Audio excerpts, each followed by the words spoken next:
Bab 56. Shh, ucap wanita yang membekap Zidan.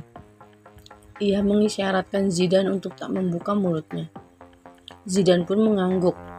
Perlahan wanita itu melepaskan tangannya dari mulut Zidan. Ketika anak buah Albert berjalan ke arah mereka, wanita itu memegang bahu Zidan, lalu menekannya agar Zidan sedikit membungkuk. Setelah Zidan sedikit membungkuk, wanita itu menggeser tubuhnya hingga menutupi tubuh Zidan. Karena wanita itu memakai pakaian serba hitam.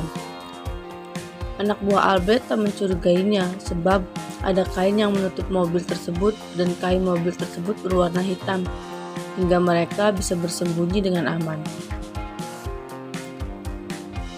"Kau tidak apa-apa?" tanya wanita itu berbisik. Ia keluar dari tempat persembunyiannya untuk memastikan semuanya aman. "Kau siap?" Perkataan Zidan terpotong saat wanita itu menarik tangan Zidan untuk keluar dari persembunyiannya. Wanita itu berjalan ke arah mobil Zidan. "Pulanglah, tempat ini berbahaya untukmu," ucap wanita itu. Tanpa mendengar jawaban Zidan, wanita itu langsung pergi melangkahkan kakinya dengan secepat kilat. Di tengah rasa was-wasnya, Zidan merasa harga dirinya tercoreng. Karena diselamatkan oleh seorang wanita. Harusnya dia yang menyelamatkan wanita itu. Karena wanita itu berada di tempat menyeramkan. Tapi malah dia yang diselamatkan. Zidan pun masuk kembali ke dalam mobil dan meninggalkan tempat tersebut. "Kenapa kau lakukan ini pada kami, Dad? Harusnya aku bersyukur bahwa nyatanya Zayan yang selama ini menyebutku anak haram, ternyata dia pun sama. Atau haruskah aku membencinya karena apa yang dia lakukan padaku selama ini?" Lirih Zidan dalam hatinya saat mengemudikan mobil. Haruskah ia memberitahukannya pada Zayan tentang hubungan mereka? Atau entahlah, semua terasa berputar-putar di kepalanya. Dia mengucek matanya saat terbangun. Tubuhnya terasa lemas karena semalaman dia tak bisa tidur. Ditambah lagi ia merasakan mual sepanjang malam.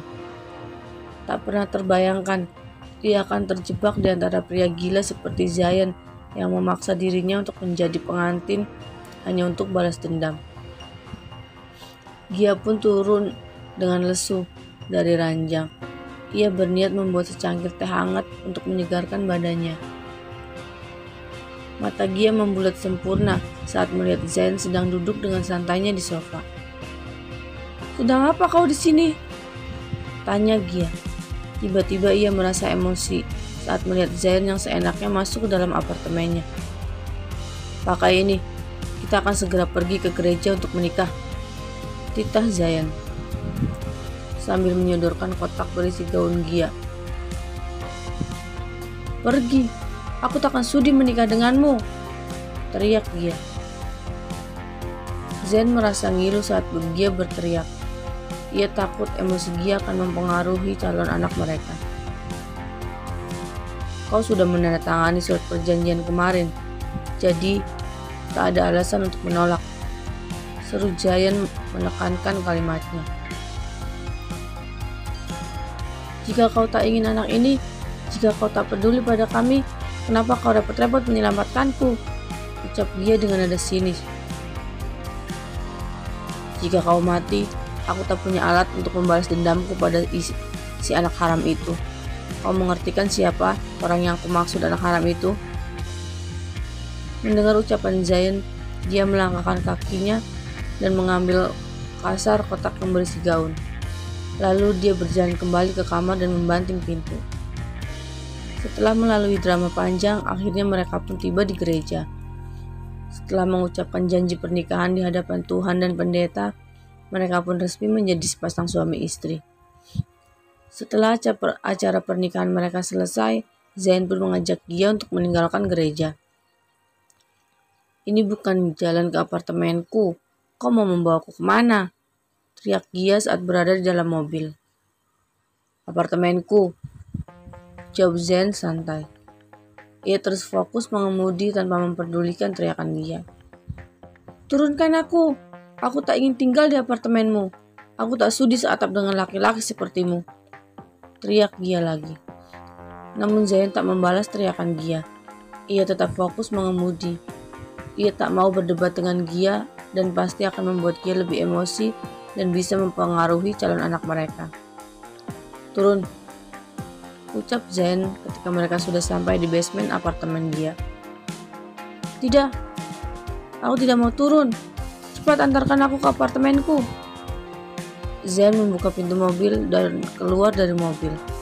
Ia mengitari mobilnya dan membuka pintu untuk Gia. Mau apa kau? Teriak Gia saat Zain mendekat ke arahnya. Tanpa menjawab ucapan Gia, tangan Zain menyelimat lutut Gia dan punggung Gia. Lalu dengan sekali gerakan Zain memangku Gia ala bridal style. Ia tak punya waktu untuk berdebat dengan Gia. Jadi yang bisa Zain lakukan adalah memangku Gia agar tak menolak lagi. Dia harus menyelesaikan sesuatu setelah ini. Turunkan aku! Teriak Gia sambil meronta-ronta. Zain terus berjalan tanpa menghiraukan ucapan Gia dan Gia yang meronta-ronta. Ia sama sekali dengan tatapan Gia yang emosi. Sudah aku bilang, turunkan aku! Teriak Gia. Ia sudah kesekian kalinya Gia berteriak. Namun Zain sama sekali tak terpengaruh. Akhirnya pintu lift pun terbuka. Zain turun. Zain terus berjalan sampai pada unitnya. Ia menurunkan Gia karena ingin menekan sandi di pintunya. Namun saat menurunkan Gia, satu tangan menggenggam tangan Gia, berjaga-jaga agar Gia tidak kabur. Sedangkan tangan kanannya menekan sandi apartemen. Masuk, titah Zain. Ia memandang Gia dengan tatapan penuh intimidasi. Gia tak gentar. Ia pun berbalik menatap tajam Zain. Karena malas berdebat dengan Gia, Zain pun melangkahkan kakinya ke belakang tubuh Gia. Ia mendorong bahu Gia dengan pelan. Apa yang kau lakukan? Teriak Gia. Setelah masuk ke dalam apartemen, Zain langsung mengunci pintu. Ia langsung melangkahkan kakinya tanpa menunggu Gia. Tahu Gia tak akan kabur karena dia sudah mengunci pintunya. Gia menghela nafasnya sejenak. Ia meraup oksigen sebanyak-banyaknya, menetralkan gemuruh di dalam dadanya. Tak terpikirkan dia bisa terjebak dengan seorang pria arogan. Zain melonggarkan dasinya. Ia membuka jasnya dan melemparkannya ke sembarang arah. Ia berjalan ke dapur untuk mengambil air dingin. Ada hal penting yang harus diurus dan pasti akan menguras tenaganya. Dia tak punya pilihan lain selain mengikuti Zain. Ia melangkahkan kakinya ke dalam. Jika kau ingin sesuatu, kau bisa membuatnya sendiri. Titah Zain saat dirinya baru saja kembali dari dapur. Dia memandang Zain dengan tatapan penuh kebencian. Bisakah kau membiarkanku pulang saja ke apartemenku? Kita tidak saling mengenal. Lalu kenapa kau menyeretku ke dalam masalahmu dan adikmu? Aku takkan pernah meminta pertanggungjawabanmu. Jadi biarkan aku pergi dari sini. Pinta Gia memelas. Zain menatap dia lamat-lamat. Kamarmu ada di sana. Seru Zain sambil menunjuk pintu kamar. Karena menjawab pertanyaan Gia pun percuma. Setelah menunjukkan kamar pada Gia, ia pun meninggalkan Gia, melangkahkan kakinya menuju kamarnya yang berseberangan dengan kamar Gia. Setelah masuk ke kamarnya, Zain langsung pergi ke kamar mandi. Ia memulai ritual mandi untuk menyegarkan diri sebelum bertemu orang yang sangat dibencinya dan mungkin orang itu menginginkan nyawa Zain. Zain tersenyum saat melihat pantulan dirinya di cermin. Senyum itu bukan senyuman manis, melainkan senyuman iblis. Ia akan berhadapan dengan musuh yang sebenarnya. Setelah selesai dengan ritual mandinya, Zain pun memakai pakaian yang kasual untuk menemui orang yang sedang menunggunya. Saat keluar dari kamar, matanya mencari-cari Gia, karena Gia tak ada dimanapun. Zen pun yakin bahwa Gia sudah masuk ke dalam kamarnya. Zen melangkahkan kakinya ke dekat kamar Gia. Ia mendekatkan telinganya ke pintu. Terdengar jelas bahwa Gia sedang terisak dan menyebut-nyebut nama ibunya. Tunggulah sebentar lagi. Akan kupastikan kau akan menjadi wanita yang paling bahagia. Lirih Zen dalam hatinya. Semenjak tahu bahwa dia akan memiliki anak, Zen memutuskan untuk berubah. Dia tak akan terjun lagi ke dunia hitam, tak akan lagi memakai jalang. Dia tak tahu bagaimana perasaannya pada dia. Namun yang dia rasakan adalah dia selalu ingin melindungi Gia dan melindungi calon anak mereka. Setelah mendengar tangisan Gia, Zen pun melangkahkan kakinya menuju keluar untuk menemui seseorang. Setelah menempuh perjalanan yang cukup jauh, akhirnya Zen pun tiba di sebuah bar yang cukup private. Ia keluar dari mobil dengan rahang yang mengeras. Ini pertama kalinya dia bertemu lagi dengan orang yang menusuknya dari belakang.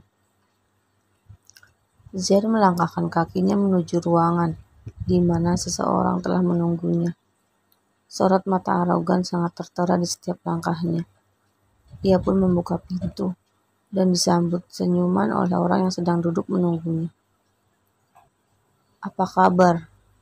Apa kabarmu, Zain? Tanya Tony dengan seringai mengejek. Sumpah, Zain ingin menghajar Tony. Namun dia harus menahannya karena ia masih harus mengorek informasi tentang Santos yang kini bekerja sama dengan Tony.